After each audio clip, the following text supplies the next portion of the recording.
হাত ঘড়িতে দেখলাম রাত 12টা 5। ট্রেনে যাত্রা করছি। বাইরে ঝিরিঝিরি বৃষ্টি, মেঘের কড়কড়াতটাই বেশি, সাথে উদ্দাম হাওয়া। কামরা একেবারে ফাঁকা। এত রাতে ফাঁকা হওয়াটা স্বাভাবিকই বটে। হাওয়ার দাপট আর ফাঁকা কামরায় ঝাঁকুনিতে বুকের হাড় কেঁপে ওঠে। উপায় নেই, তাই এত রাতেই বেরিয়ে পড়তে হলো। আমার এক বন্ধুর পত্নী হঠাৎই গুরুতর অসুস্থ হয়ে পড়েছে। ওরা বাড়িতে একা থাকে, ওদের নিজের বলতে কেউ নেই। তাই খবরটা পাওয়া মাত্রই তিলদণ্ড অপেক্ষা না করে বেরিয়ে পড়লাম। ট্রেনে উঠতেই এই বেয়াদব বৃষ্টি আর হাওয়া চালু হলো, তার সাথে মুহুর্মুহু বজ্রপাত। তাড়াহুড়োয় ছাতাটাও আনতে ভুলে গিয়েছি। গন্তব্য 6টা স্টেশন পর। প্রত্যেকটা স্টেশন পেরোতে কমপক্ষে 15 মিনিট হলেও তাপড়ায় পৌঁছতে আরো 1.5 ঘন্টা তো লাগবেই। এদিকে আমার চোখের পাতায় প্রত্যেক মিনিটে এক একটা করে পরত জমছে। স্টেশন আসতে আসতে চোখ খুলে রাখতে পারবো কিনা তার কোনো গ্যারেন্টি নেই। 2 বাত ঘুমিয়ে পড়লে আবার আর এক কেলেঙ্কারি। তড়িঘড়ি সিট ছেড়ে উঠে পড়লাম। হাতল ধরে দাঁড়িয়ে গেলে ঘুমটা সেইভাবে কাবু করতে পারবে না, এই ভেবে এগিয়ে গেলাম। 4-5 পা এগোতেই মনে হলো কামরায় আমি একা নই। ঘাড় ঘোরাতেই চোখে পড়ল ট্রেনের দরজার একেবারে ধার ঘেঁষে এক ব্যক্তি। এক হাত কোনো রকমের লোহার রডে আটকে রেখে দেহের 60 থেকে 70% বাইরে ছুঁড়ে রীতিমতো এই উদ্দাম হাওয়া উপভোগ করতে করতে যাচ্ছে। এই কারণে এরা মরে। প্রচন্ড রাগ হলো লোকটার ওপর। কাণ্ডজ্ঞানহীনের মতো ওরম ভাবে কেউ যায় এত রাতে? এত হাওয়ায় বাই চান্স যদি পা হড়কে পড়ে যায় তাহলেই তো একটা বড় বিপদ ঘটে যাবে। একেতে মেজাজ খাপ্পা হয়েছিল। আমি এগিয়ে গিয়ে প্রায় চিৎকার করে বললাম, কি ব্যাপার কি মশাই? বয়স তো কম হচ্ছে না, ওরম ভাবে দাঁড়িয়ে আছেন যে, পড়ে গেলে তো এক্ষুনি ভবলীলা সাঙ্গ হয়ে যাবে। লোকটি আমার কথায় কর্ণপাতই করলো না। আশ্চর্য, কি অভদ্র লোক রে বাবা। আবার বললাম, এই যে মশাই শুনছেন, ভালো কথা বলছি, ওখান থেকে সরে দাঁড়ান। এত হাওয়ায় যে কোনো সময় দুর্ঘটনা ঘটে যেতে পারে। না, কোনো লাভ নেই, এ লোক কথা শুনবার নয়। আমি আমার জায়গার দিকে এগোলাম। ঠিক তখনই পিছন থেকে একটা রুক্ষ গলার আওয়াজ পেলাম, এই যে আমায় বলছেন কথাগুলো। আমি মুখ ফিরিয়ে লোকটার দিকে বিস্ময়ে চেয়ে রইলাম। কথাগুলো আমি কাকে বলেছি? এ তো একটা উন্মত্ত মাতাল। গলায় মোটা সোনার চেন চকচক করছে, হাতে সোনালি ব্রেসলেট। কি জানে পকেটে রিভলভার আছে কিনা। এই ধরনের লোককে বিশ্বাস নেই। কি হলো, চুপ করে রইলেন যে? লোকটা যেন আবার হুঙ্কার দিয়ে উঠল। না মানে আপনার ভালোর জন্যই বলছিলাম, আধো আধো গলায় বললাম আমি। আমার কথা শুনে লোকটা মুচকি হেসে বলল, আমায় নিয়ে বেশি ভাববেন না, মুশকিলে পড়ে যাবেন, বুঝলেন? লোকটার হুমকি খেয়ে আমি রীতিমতো স্তম্ভিত। কোথায় যাবেন? গুপ্তিপুর স্টেশনে আসছে। লোকটা কি করে জানলো আমি কোথায় নামবো? যাই হোক, তারপর ওই অবস্থায় গা থেকে একটা একটা করে গয়না খুলতে লাগলো লোকটা। মানে চেন, ব্রেসলেট, আংটি, এইসব আর কি। আর একটু হলেই লোকটা নিঘাত চলন্ত ট্রেন থেকে পড়ে মারা যাবে। মদ্যপ অবস্থায় আছে, একেবারে হুঁশ নেই, বুঝতেই পারছি। আমি তাও আটকালাম। কি করছেন কি মশাই? থামুন থামুন, পড়ে যাবেন যে। কে শোনে কার কথা? লোকটা সব খোলা হয়ে গেলে রড থেকে হাতটা বের করে আমার দিকে এগিয়ে দিয়ে বলল, এই নেন, রাখুন। অমনি বিশাল একটা দমকা হাওয়া নিমেষে লোকটা চোখের সামনে ট্রেন থেকে ছিটকে পড়ল। আমার মাথার পিছনের শিরা উপশিরায় শীতল প্রবাহ বয়ে গেল। চোখ দুটো পাথরের মতো স্তব্ধ। একেবারে ঘাবড়ে গেছি আমি। তারপর তড়িঘড়ি অ্যালার্ম চেনটার কাছে গিয়ে সজোরে সেটা টানলাম। গাড়িও কষে থামলো সঙ্গে সঙ্গে। নেমে দেখতে যাব লোকটা আদৌ বেঁচে আছে কিনা। সঙ্গে সঙ্গে দূরপাল্লার একটা ট্রেন ঠিক পাশের লাইন দিয়ে হনহন করে বেরিয়ে গেল। আমি নামতে গিয়েও দাঁড়িয়ে পড়লাম। ব্যাস, লোকটার বেঁচে থাকার আর কোনো আশা রইল না। এবার মনে ঘুরপাক খেতে লাগলো, রেল পুলিশ এলে যত কৈফিয়ত তো আমায় দিতে হবে। বন্ধুকে বিপদ থেকে বাঁচাতে গিয়ে শেষে আমিও বিপদে পড়ে যাব। দরজা দিয়ে দেখলাম সামনেই গুপ্তিপুর স্টেশন দেখা যাচ্ছে। যেমন ভাবি হোক, আমায় সেখান থেকে বেরোতেই হবে। স্তব্ধ ট্রেন থেকে রেল লাইনে ঝাঁপ দিলাম। অনুভব করলাম বৃষ্টিটা ধরে গেছে, কিন্তু হাওয়ার দাপট কমেনি। রেল লাইন ধরে ছুট দেব ঠিক করেছি, এমন সময় দেখতে পেলাম ট্রেনের দরজার কোণের চিলতে অংশে লোকটার ব্রেসলেটটা ঝুলছে। কি মনে হলো ওটা পকেটে নিয়ে স্টেশনের দিকে দ্রুত পায়ে গিয়ে চললাম। আরো মিনিট দুয়েক হাঁটলে প্ল্যাটফর্মে ওঠার সিঁড়ি। এমন সময় পিছনে কোলাহলের শব্দ। মুখ ফিরিয়ে দেখলাম কতগুলো পুলিশের লোক। ওদের খাকি উঠতি দেখলেই বোঝা যায়। টর্চের আলো ফেলতে ফেলতে আমার দিকে ছুটে আসছে। এই কামরাটা ভালো করে চেক করো, ভালো করে চেক করো। আমি আর কোনো দিকে না তাকিয়ে রেল লাইনের উপর দিয়ে খুব জোর ছুটলাম। তারপর প্ল্যাটফর্মের সিঁড়ির কাছে আসতেই আর একটা মালগাড়ি হন হন করে বেরিয়ে গেল। ওহ, জোর বাঁচা বেঁচেছি। স্টেশনের ঘড়িতে দেখলাম এখনো রাত 1:40। স্টেশন চত্বর নির্জন।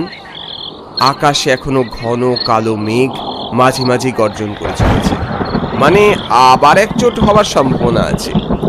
প্ল্যাটফর্মে রেলিং বরাবর হাঁটতে শুরু করলাম। ভাবলাম কি কুক্ষণে যে এখন বাড়ির থেকে বেরোলাম। এত দুর্যোগ হবে জানলে আব্দুলকে ফোন করে বলে দিতাম আসতে পারবো না, কিন্তু ওর এখন আমায় দরকার। শুনেছি রিসেন্টলি ওর চাকরিটাও চলে গেছে, তার উপর এইরম বিপদ। বন্ধু হয়ে বন্ধুর বিপদে না থাকলে কিসের বন্ধু। স্টেশন ছেড়ে রাস্তায় নামতেই বৃষ্টিটা আবার শুরু হলো, এবার বেশ জোরে। রাস্তার খানাখন্দে 1 হাঁটু করে জল জমেছে। গুপ্তিপুর কিছুদিন আগে একবার এসেছিলাম, ওই যখন আব্দুল নতুন বাড়িটা করলো তখন। আর সবকিছু ঠিক থাকলেও জায়গাটা বড্ড ফাঁকা ফাঁকা। রাস্তার বাতিগুলো বৃষ্টিতে ঠিক মতো জ্বলছে না। ভাগ্যিস আব্দুলের বাড়িটা স্টেশন লাগোয়া, না হলে বড় মুশকিলে পড়তাম। 5-7 পা এগোতেই একটা অদ্ভুত জিনিস লক্ষ্য করলাম। রাস্তার ওপাশে একটা ক্লাব ঘরে এখনো আলো জ্বলছে। ঝাপসা আলোয় কিছু লোককে দেখতে পেলাম, তবে বুঝতে পারলাম না ওরা ঠিক কি করছে। এত রাতে কি কোনো ক্লাব ঘর খোলা থাকতে পারে? যাই হোক, আব্দুলের বাড়ির গেটে পৌঁছে 2-4 বার কড়া নাড়তেই আব্দুল দরজা খুলল। অম্লান এসছিস? আয় ভাই আয়। এত রাতে তোর আসতে খুব অসুবিধে হয়েছে না? না না, পারলে আমায় একটা তোয়ালে বা গামছা দে। হ্যাঁ দিচ্ছি, দাঁড়া। তারপর ঘরে পৌঁছে ও বলল, তুই এসে বড় উপকার করেছিস ভাই। এখানে বাড়ি করার পর সেরকম ভাবে কারোর সাথে ভাব জমে ওঠেনি। ইনফ্যাক্ট এখানকার রাস্তাঘাটও আমি ঠিক মতো চিনি না। ওদিকে রেশমির মা বাবাও থাকে সেই খোয়াইগঞ্জ, সেখান থেকে কি আসা সম্ভব? রেশমি এখন আছে কেমন? ভালো নেই ভাই, কিডনির সমস্যা। ডাক্তার বলেছে এই ওষুধে কাজ না হলে যে কোনো সময় হসপিটালে অ্যাডমিট করতে হবে। আব্দুল বলে চলল, এখান থেকে অফিস কাছে হবে বলে বাড়িটা কিনেছিলাম। রেশমিও বেশ ছিল। মাসখানেক আগে হঠাৎ করে চাকরিটাই চলে গেল, আর এখন রেশমিরও এই অবস্থা। হাতে টাকা করি একেবারে শেষ হতে চলেছে। এদিকে ও সুস্থ না হয়ে ওঠা পর্যন্ত আমি যে নতুন ব্যবসা বা অন্য কিছু করব তার উপায় নেই।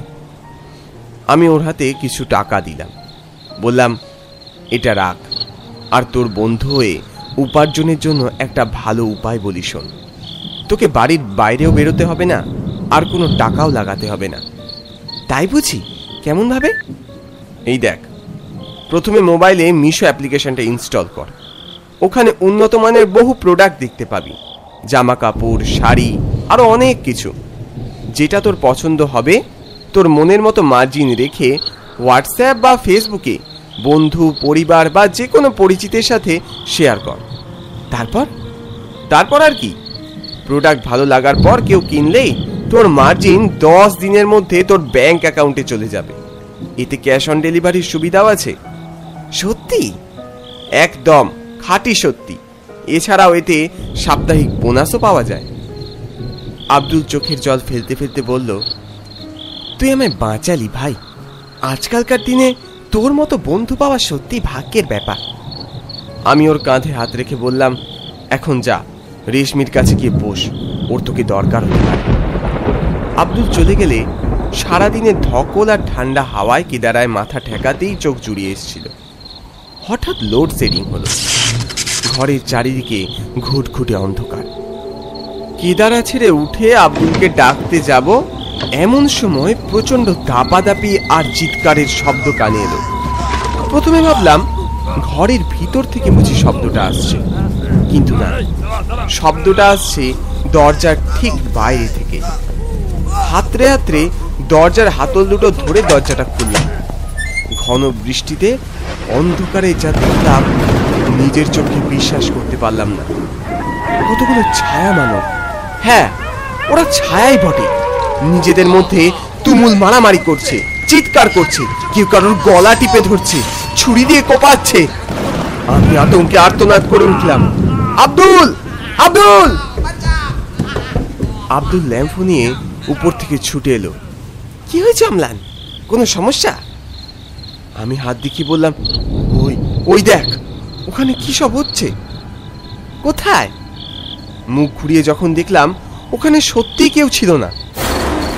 কি হলো, কোথায় কি হয়েছে? ওখানে ওখানে কারা সব মারপিট করছিল, এমনকি ছুরি দিয়ে। ও আমার কথায় অবাক। কই, কোথায় তারা? তারপর হেসেও বলল, বুঝেছি, সারাদিন ঠিক মতো ঘুম হয়নি তোর, চল কিছু খেয়ে ঘুমিয়ে নিবি। আমি বাধা দিলাম, না কিছু খাবো না, শুধু শোবার বন্দোবস্তটুকু করে দিলেই হবে। বেশ। ল্যাম্পের আলোয় আর ঠান্ডা হাওয়ায় বিছানায় আপসেই ঘুম চলে আসে। কিন্তু ট্রেনে ঘটে যাওয়া সেই বিভৎস ঘটনা আর আব্দুলের দরজার বাইরে যে কাণ্ডটা আমি দেখলাম, আমি তার কোনো ব্যাখ্যা খুঁজে পাচ্ছি না। তাই মনটা বড্ড অস্থির হয়ে আছে। বিছানায় শুয়ে এপাশ ওপাশ করতে করতে ঘুম এলো আবেশে।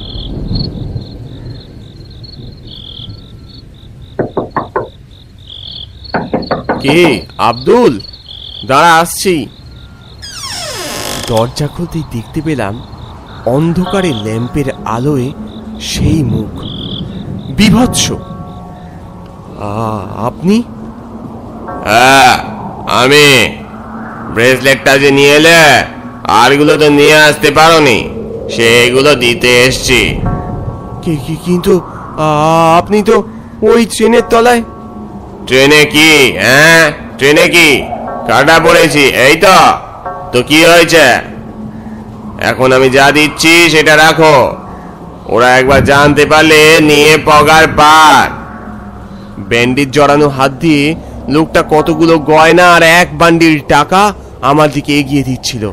আমি আর নিজেকে সামনে রাখতে পারলাম না, চিৎকার করে উঠলাম, আব্দুল! তখন অনেক বেলা হয়ে গেছে। চোখ খুলে বুঝতে পারলাম দুঃস্বপ্ন দেখেছি। বিছানা ছেড়ে উঠে পড়লাম। আব্দুল রান্নাঘরে, আমি ওর পিছনে গিয়ে দাঁড়ালাম। ও বলল, আজ খিচুড়ি আর আলুর দম হচ্ছে, সাথে চাটনি। তুই হাত মুখ ধুয়ে নে, তো জল খাবারটা দিচ্ছি। আমি বললাম, ঠিক আছে ঠিক আছে, তোকে অত ব্যস্ত হতে হবে না। রেশমি এখন আছে কেমন? কালকের চেয়ে অনেকটাই ভালো, এখন বসে পত্রিকা পড়ছে। চল তোকে একবার ওর কাছে নিয়ে যাই। তারপর ঘরে গিয়ে রেশমিকে জিজ্ঞেস করলাম, কেমন আছিস বোন? ও ঘাড় নাড়ল। তারপর কিছুক্ষণ কথাবার্তা, উপদেশ ইত্যাদি চলল ওদের সাথে। বেলা গড়ালে খাবার টেবিলে আমি একবার আব্দুলকে জিজ্ঞেস করলাম, হ্যাঁ রে আব্দুল, কাল রাতে তোদের এখানে আসতে একটা ক্লাব ঘর চোখে পড়ল, অত রাতেও খোলা, ওটা কি পাড়ার ছেলেদের? আব্দুল অবাক হলো, ক্লাব ঘর? কই, আমাদের বাড়িতে আসতে কোনো ক্লাব ঘর পড়ে তা তো জানি না, হতে পারে তুই অন্য কিছুকে মনে করেছিস। হ্যাঁ আমারও তাই মনে হচ্ছে। সন্ধে গড়ালো। ডাক্তারের ওষুধে রেশমি এখন অনেকটা সুস্থ, তবে এখন বেশ কিছুদিন ডাক্তারের কথা মেনেই সবকিছু করতে হবে। ঠিক করলাম আজ রাতেই আমি বাড়ি ফিরে যাব, তাহলে কাল থেকে অফিস জয়েন করতে পারবো। রাতের খাওয়া দাওয়া গল্প গুজব সেরে আব্দুলের বাড়ি থেকে বেরোতে বেশ রাত হয়ে গেল। চলি রে আব্দুল, কোনো সমস্যা হলে আমায় জানাতে দ্বিধা করিস না। হ্যাঁ হ্যাঁ ঠিক আছে ঠিক আছে। তারপর ধীরে সুস্থে টিকিট কেটে প্ল্যাটফর্মে উঠলাম। তখন স্টেশনের ঘড়িতে 11:10। লোকাল ট্রেন 15-20 মিনিটই চলে আসবে মনে হয়। কিন্তু না, 11:45-এও ট্রেনের পাত্তা নেই। 12টাও বেজে গেল। এবার অস্থির লাগছে। দ্রুত পায়ে টিকিট কাউন্টারের দিকে এগোলাম। সেখানে শুনলাম আগের স্টেশনে নাকি ট্রেন অ্যাক্সিডেন্ট করেছে, ট্রেন আসতে লেট হবে। ঘড়িতে 12:15। আকাশের অবস্থাও এদিকে ভালো নয়। ভাবলাম আজ রাতটা হয়তো আব্দুলের বাড়িতেই কাটাতে হবে। তারপর ঝোড়ো হাওয়া শুরু হলো, সাথে টুপটাপ বৃষ্টি। দ্রুত পায়ে প্ল্যাটফর্ম ছেড়ে নেমে পড়লাম। কিছুটা হাঁটতেই শুরু হলো প্রবল বর্ষণ আর বজ্রপাত। এত বৃষ্টিতে হেঁটে চলা দায়। পথের ওপারের ঘরটায় আজও আলো জ্বলছে, কতগুলো লোক আছে। স্টেশনে আসার সময় তো খেয়াল হলো না। যাই হোক, এখন কিছুক্ষণ ওখানে দাঁড়িয়ে অপেক্ষা করি, অন্তত যতক্ষণ না বৃষ্টিটা কিছুটা ধরছে। ছুটতে রাস্তা পার হয়ে ঘরের সামনের অ্যাসবেস্টাসের নিচটা এসে দাঁড়ালাম। আর চোখে দেখলাম ঘরের সামনের দরজাটা অনেক চওড়া। দরজা দুহাত করে খোলা। দেখি বোঝা যায় এটা একটা ক্লাব ঘর। কিন্তু আশ্চর্যের ব্যাপার হলো আব্দুল এই ক্লাবের ব্যাপারে কিছু জানে না। মুহুর্মুহু বজ্রপাতে কানে তালা ধরে যায়। হঠাৎ খুব সামনে কোথাও বাজ পড়ল। আমি ভয়ে ক্লাব ঘরের ভিতরে ঢুকে এলাম। দেখলাম ঘরের শেষ প্রান্তে কতগুলো টুপি পরিহিত লোক খেলছে, সম্ভবত তাসই হবে। আমি ঘরে ঢুকতেই লোকগুলো নড়ে চড়ে উঠল। ওদের মধ্যে থেকে কেউ একজন উচ্চ স্বরে বলল, এই দেখ কে এলা। বিশুদা বোধহয়, আসুক আজ, ওর সাথে আজ বোঝাপড়া আছে। ওদের কথার কিছুই বুঝলাম না। 2-3 হাত দূর থেকে শুধু লক্ষ্য করলাম ওরা কি করছে। এই এই এই, এবার তোর চাল। হারলেই 500 আমার। 500 কেন? তোকে বলেছিলাম 300 দফা হবে। তুই কিন্তু চিটিংবাজি করছিস নটে। এবার কিন্তু ছুরি চালিয়ে দেবো বলে দিলাম। চালা না রে শালা, চালা। আমি তোকে ছেড়ে দেবো ভেবেছিস? এক ভোজালির কোপে শেষ করে দেবো। লোকগুলোর কথা আমি একেবারে তাজ্জব বনে গেলাম। বুঝতে পারলাম এখানে সবার সামনে বা অলক্ষ্যে জুয়া খেলা চলছে, তার সাথে বেমালুম নেশা, মারপিট। এটাও বুঝলাম কাল রাতে এরাই আব্দুলের বাড়ির সামনে হল্লা করছিল। এমন সময় আমার চোখের সামনে দিয়ে একজন আরেকজনের উপরে ছুরি চালিয়ে দিল। আমি আতঙ্কিত হয়ে আর্তনাদ করে উঠলাম, খুন খুন!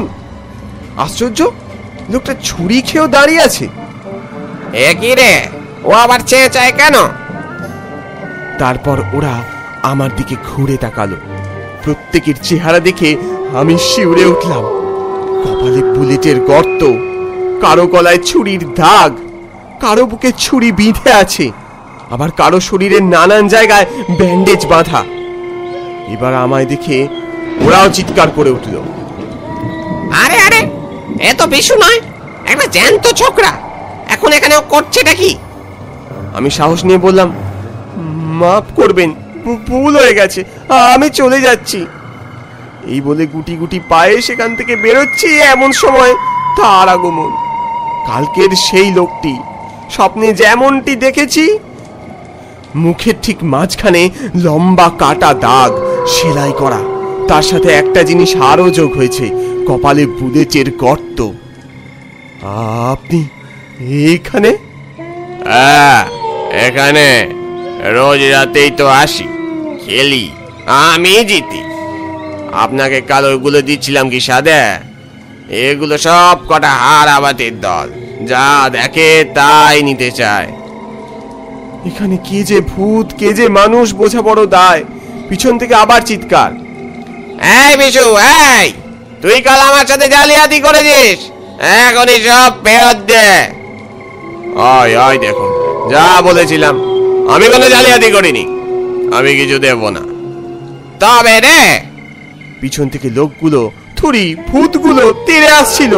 আমি কোনো দিকে না তাকিয়ে ওই জায়গা ছেড়ে ওরে বাবা রে, ছুটতে সোজা স্টেশনের প্ল্যাটফর্মে উঠেলাম। ভাগ্যিস ট্রেনটা দাঁড়িয়েছিল। এক লাফে ট্রেনে উঠলাম। তারপর পকেট থেকে ব্রেসলেটটা বের করে ট্রেনের জানলা দিয়ে ছুঁড়ে ফেলে দিলাম, নয়তো শেষে ব্রেসলেটের লোভে ওই ভূতগুলো আমায় না ধাওয়া করে। পরে আব্দুলের থেকে জেনেছিলাম গুপ্তিপুরের ঠিক ওই জায়গাতেই একটা জুয়ার ঠেক ছিল। বেশ কিছুদিন আগে পুলিশ সবকটা জুয়ারোগুলোকে এনকাউন্টার করে মারে ওই ঘরেই। কিন্তু মরলেও কি সেই নেশা যায়? হয়তো না। তাই আজও, যাই হোক, আজ অনেক দিন বাদে আব্দুলকে ফোন করেছি। হ্যালো আব্দুল, কেমন আছিস ভাই? সব ঠিকঠাক চলছে তো? হ্যাঁ ভাই, আমি খুব ভালো আছি। রেশমিও এখন অনেক